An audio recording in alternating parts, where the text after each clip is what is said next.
ಅನಂತ್ ನಾಗ್ ಮಾತನಾಡ್ತಿದ್ದೇನೆ. ನನಗೆ ನಮ್ಮ ವೆಂಕಿಯವರು ಕರೆ ಮಾಡಿದರು. ರಾಯಚೂರು ವೆಂಕಿ ಅನ್ನೋವಂಥವ್ರು. ಚೌರಕ್ಷ ಅನ್ನುವಂತಹ ಒಂದು ಸಿನಿಮಾ ಮೊನ್ನೆ ತಾನೇ ತೆರೆಗೆ ಬಂದಿದೆ.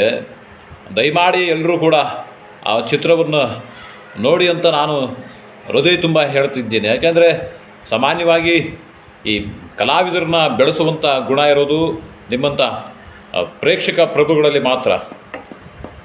ಒಳ್ಳೆಯ ಸಿನಿಮಾ. ನಾನು ಈ ಸಿನಿಮಾವನ್ನು ನೋಡಿದ್ದೇನೆ.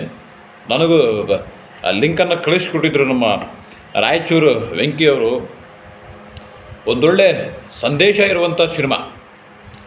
ದಯಮಾಡಿ ಎಲ್ಲರೂ ಸಿನಿಮಾವನ್ನು ನೋಡಿ ಅಂತ ನಾನು ಆನಂದದಿಂದ ಹೇಳ್ತಿದ್ದೇನೆ. ನಿಮಗೆ ಒಳ್ಳೆಯದಾಗಲಿ. ಚೌರಕ್ಷ ಸಿನಿಮಾ ಯಶಸ್ವಿ